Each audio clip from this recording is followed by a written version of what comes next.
Il a parlé de l'intégration économique et même de Kasumbalesa qui est une des portes d'entrée stratégique. Président de la République, chef de l'État, avec l'expression de mes hommages les plus déférents. Honorable président du Sénat, honorables députés et sénateurs, messieurs les membres du Conseil supérieur de la magistrature, mesdames et messieurs les membres des institutions d'appui à la démocratie, Excellences, messieurs les ministres, mesdames et messieurs les représentants des institutions financières internationales, mesdames et messieurs les ambassadeurs et chefs des missions diplomatiques, messieurs le secrétaire général du secrétariat de la zone de libre-échange continentale africaine, mesdames et messieurs les représentants des communautés économiques régionales, mesdames et messieurs en vos titres et qualités, je suis profondément honoré de prendre la parole ces jours à l'occasion de cette conférence internationale axée sur la mise en œuvre de la zone de libre-échange continentale africaine qui se tient sous le haut patronage de son Excellence M. Félix Antoine Tshisekedi, président de la République démocratique du Congo et président en exercice de l'Union africaine, envers qui je réitère mes hommages les plus déférents. J'aimerais en la circonstance, tout en saluant la présence en ces lieux du secrétaire général du secrétariat de la zone de libre-échange continentale africaine, remercier l'Union des conseils des chargeurs africains à l'entremise de l'Office de gestion du fret multimodal de m'avoir convié à assister aux présentes assises, au cours desquelles les parties prenantes sont essentiellement appelées à étudier les mécanismes devant concourir à la facilitation des trafics commerciaux dans le contexte de libre-échange intra-africain, on s'est compris les effets pervers de la Covid-19 sur les économies africaines. Ainsi succinctement perçu, je ne peux m'empêcher de noter l'importance de ces assises, étant entendu qu'il est à ces jours admis que tirer pleinement parti des avantages potentiels de la zone de libre-échange continentale africaine suppose le renforcement des politiques complémentaires à même de faciliter les trafics commerciaux intra-africains en relevant par ces faits multiples défis communs aux pays africains, à savoir, entre autres, la connectivité à l'interne et à l'externe, l'intégration économique nationale, le développement des infrastructures de base, l'accroissement de l'offre énergétique, une fiscalité incitative, un système financier avec marché financier attractif et propice à l'entrepreneuriat, le développement agro-industriel, la relance de l'industrie de transformation, le développement d'une économie compétitive, la lutte acharnée contre la corruption et l'amélioration du climat des affaires. Excellence, Monsieur le Président de la République, chef de l'État, avec mes hommages les plus déférents, Mesdames et Messieurs, il est indéniable que le commerce international joue un rôle important dans la croissance économique. Fort malheureusement, la configuration actuelle du commerce intra-africain s'avère un vrai paradoxe. D'un côté, avec 30 millions de kilomètres carrés, le continent détient l'une des superficies les plus étendues de la planète. Sur le plan démographique, il représente 16% de la population mondiale. De l'autre côté, l'Afrique pèse seulement 3% du commerce mondial, avec un commerce intérieur fortement fragmenté. Il reste un grand pourvoyeur de matières premières pour les pays industrialisés et autres pays émergents. Il subit régulièrement les variations des prix de matières premières. Les exportations du continent sont également à faible valeur ajoutée. En plus des produits de première nécessité que l'Afrique importe en abondance, sa structure d'importation fait une part belle aux produits manufacturés et d'équipements qu'elle produit en faible quantité. Dans ces décors plantés, la question relative à la facilitation des trafics commerciaux, englobant celle de la logistique des transports et du financement des commerces, me paraissent des questions cruciales sur lesquelles tous les acteurs de mise en œuvre de la ZLECAf doivent se pencher pour renforcer les politiques économiques mises en place par les gouvernements africains, de sorte à transformer les défis de mise en œuvre de la ZLECAf en opportunité en vue de rendre nos économies fortes, compétitives et résilientes. En ce qui concerne particulièrement la République démocratique du Congo, l'étude et diagnostic sur l'intégration du commerce en République démocratique du Congo, réalisée en novembre 2019, renseigne que sur le plan des facilitations des transports, les politiques élaborées proposent une vision de développement du secteur qui porte essentiellement sur les questions institutionnelles et infrastructurelles, ainsi que sur la conception, l'entretien et la gestion des infrastructures. Il est aussi admis que le fonctionnement effectif des différents sous-secteurs mérite d'être analysé et approfondi afin de parvenir à des résultats probants. Sur le plan de l'intermodalité et de la multimodalité, les diagnostics institutionnels réalisés dans le plan directeur national intégré des transports met en évidence les défis ayant trait au chevauchement récurrent des compétences dans le secteur routier, à une organisation déficitaire de l'administration du sous-secteur transport ferroviaire, à des difficultés majeures dans le sous-secteur du transport fluvial et lacustre, à des défaillances du sous-secteur du transport aérien, aux conflits persistants dans le sous-secteur du transport maritime, à un cadre juridique et réglementaire des transports à améliorer. Ces défis étant communs à plusieurs pays africains, je recommande aux parties prenantes de les prendre en compte pour proposer des mécanismes efficients en vue de faire face aux problèmes récurrents enregistrés dans les trafics commerciaux, avec comme finalité la fluidité du commerce intra-africain. Excellences, Monsieur le Président de la République, chef de l'État, avec mes hommages les plus différents, Mesdames et Messieurs, distingués invités, je reste en définitive persuadé que les recommandations qui ressortiront des présentes assises contribueront à une mise en œuvre réussie de la zone de libre-échange continentale africaine. Elles permettront également aux comités nationaux de mise en œuvre de la ZLECAf d'élargir les instruments à leur portée pour mener à bien leur mission. Que vive la ZLECAf. Je vous remercie.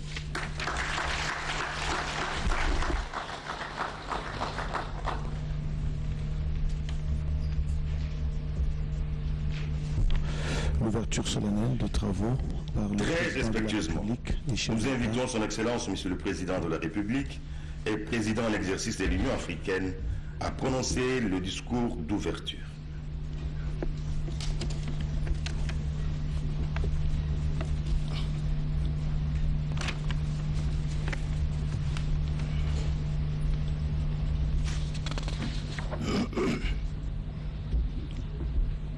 Honorable Président du Sénat,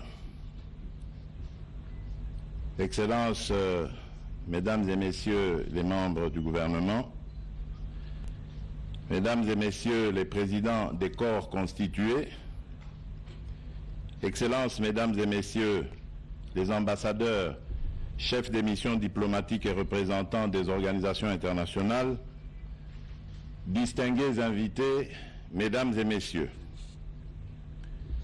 le 7 juillet 2019 à Niamey, les chefs d'État membres de l'Union africaine décidaient du lancement de la phase opérationnelle de la zone de libre-échange continentale africaine, ZLECAf en sigle. Fixé au 1er juillet 2020, ce lancement n'est devenu effectif que le 1er janvier 2021 pour cause de Covid-19.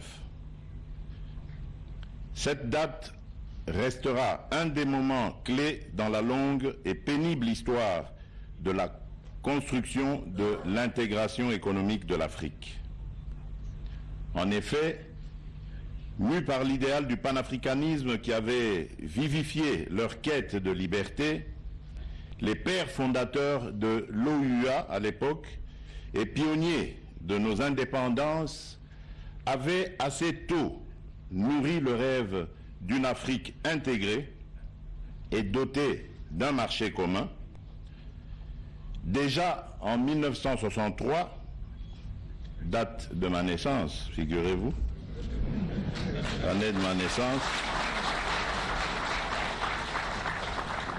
Kwame Nkrumah, l'un des pères du panafricanisme, avait déclaré à ce propos, je cite, « L'unification totale de l'économie africaine à l'échelle continentale est le seul moyen qu'aient les États africains d'atteindre un niveau qui ressemble à celui des pays industrialisés. » Fin de citation.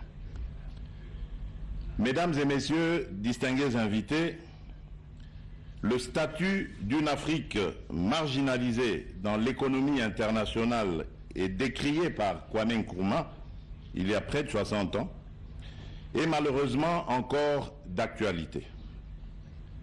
Malgré le poids de son 1,3 milliard d'habitants, soit 20% à peu près de la population mondiale, notre continent ne comptait en 2018 que pour 3% du produit intérieur brut mondial et pour 2,6% du commerce international.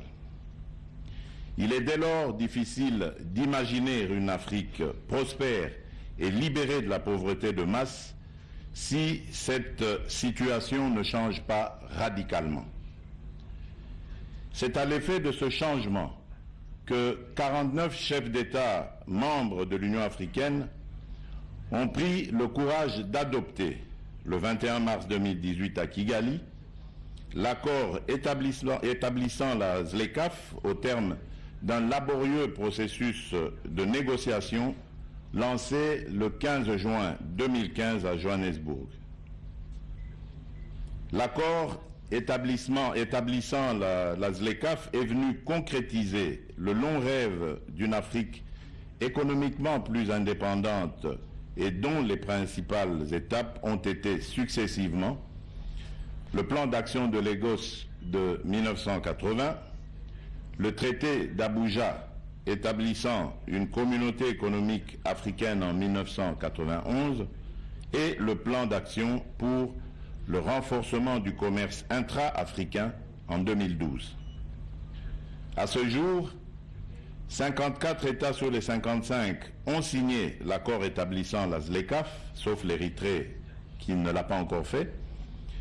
37 États l'ont ratifié. Cette première pierre de l'édifice d'une Afrique que nous voulons plus forte et mieux intégrée en son sein et au sein de l'économie mondiale est donc une réalité. Je salue la présence dans cette salle de M. Wamkele Mene, secrétaire général de la ZLECAf. Je ne doute pas, Monsieur le secrétaire général, que depuis votre élection le 10 février 2019, lors du 33e sommet de l'Union africaine, vous portez sur vos épaules la lourde charge de donner de la substance à une idée qui suscite encore des craintes dans plusieurs pays. Je voudrais vous rassurer que vous pouvez compter sur tout mon appui dans la campagne de sensibilisation que vous menez et qui vous a conduit récemment dans quelques pays d'Afrique australe et au poste frontalier de Kasumbalesa, dont nous avons l'ambition de faire un des principaux hubs du commerce entre l'Afrique centrale et l'Afrique australe.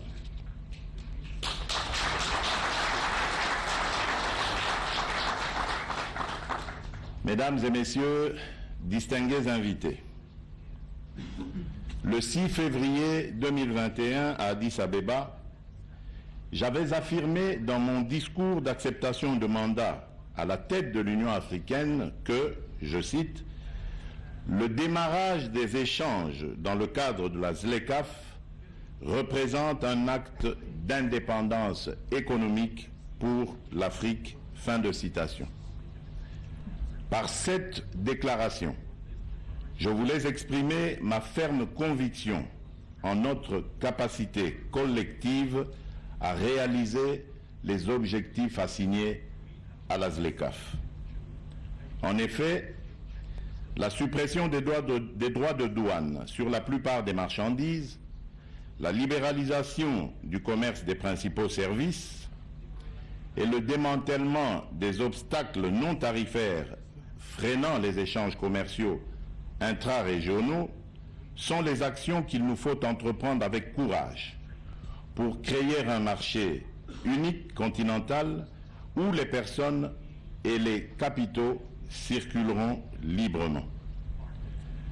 Ce marché unique, dont la vivacité sera renforcée par la mise en œuvre des grands projets intégrateurs, offrira aux entreprises l'accès à des marchés d'une taille bien plus grande que celle permise par la fragmentation des États issus de la colonisation, afin qu'elles puissent se développer et créer les 20 ou 30 millions d'emplois exigés chaque année par l'arrivée de vagues de jeunes sur le marché du travail.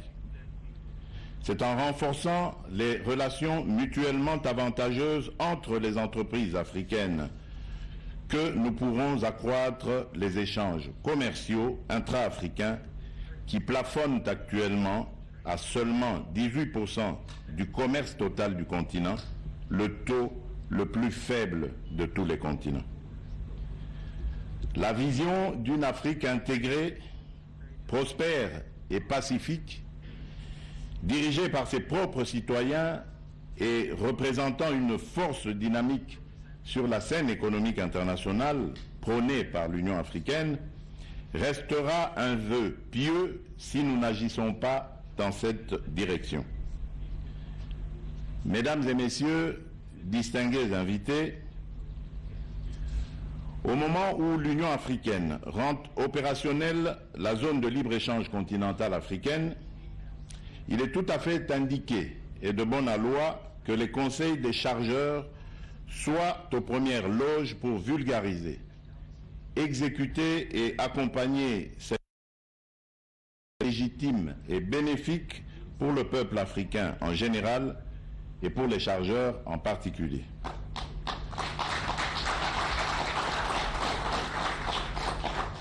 Dans votre tâche quotidienne de lutte que vous menez pour la suppression des barrières commerciales et la facilité de la fluidité du fret, vous êtes mieux outillés et mieux placés pour garantir la réussite de cette approche stratégique pour le développement économique que constitue la ZLECAf.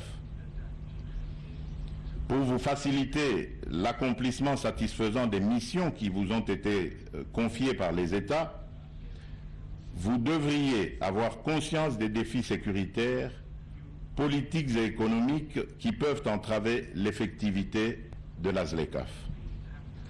Les assises de cette conférence internationale, organisée en marge des réunions statutaires des organes de l'Union,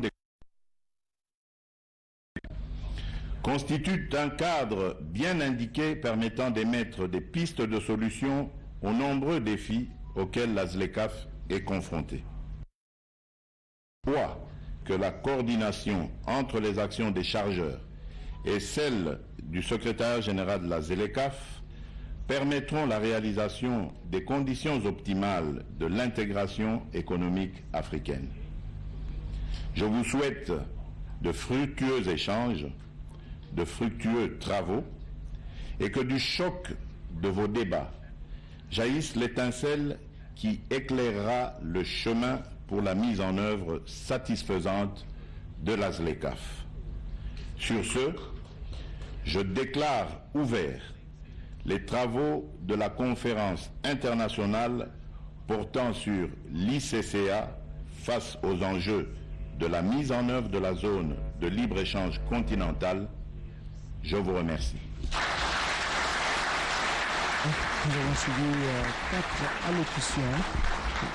Et la dernière, celle du président de la République, qui a ouvert officiellement la 12e Assemblée générale de l'Union des conseils des chargeurs africains, qui se tient ici à Kinshasa, des travaux qui sont organisés, Excellence, Monsieur le Président de la République, pendant 5 jours ici. Ainsi prend fin la cérémonie d'ouverture de la 12e Assemblée de l'Union du Conseil des chargeurs africains et la conférence de la zone libre d'échange continentale africaine.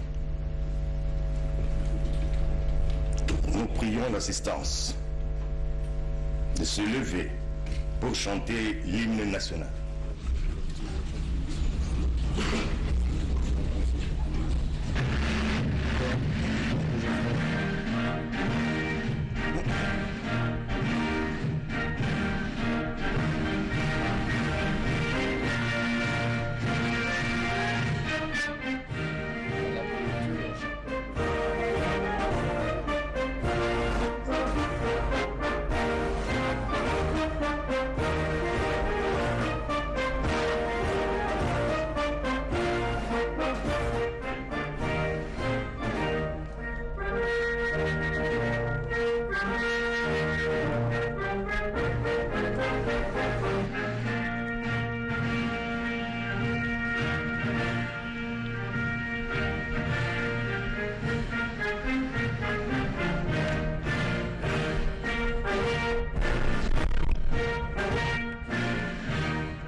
Bien, voilà, pendant que le chef de l'État, président de la République et président en exercice de l'Union africaine prend congé de l'auguste assemblée sous les ovations justement des participants. Je reviens à M. Véron Bolondonga qui est expert et directeur à l'OGFREM. Qu'est-ce que vous avez retenu de toutes ces allocutions qui ont été dites à cette séance inaugurale? Eh bien, nous avons retenu un rêve africain, une ambition africaine qui serait la base d'un développement économique harmonieux. Et comme cela est dans d'autres cieux, les acteurs se sont réunis, se sont mis ensemble et de booster les économies.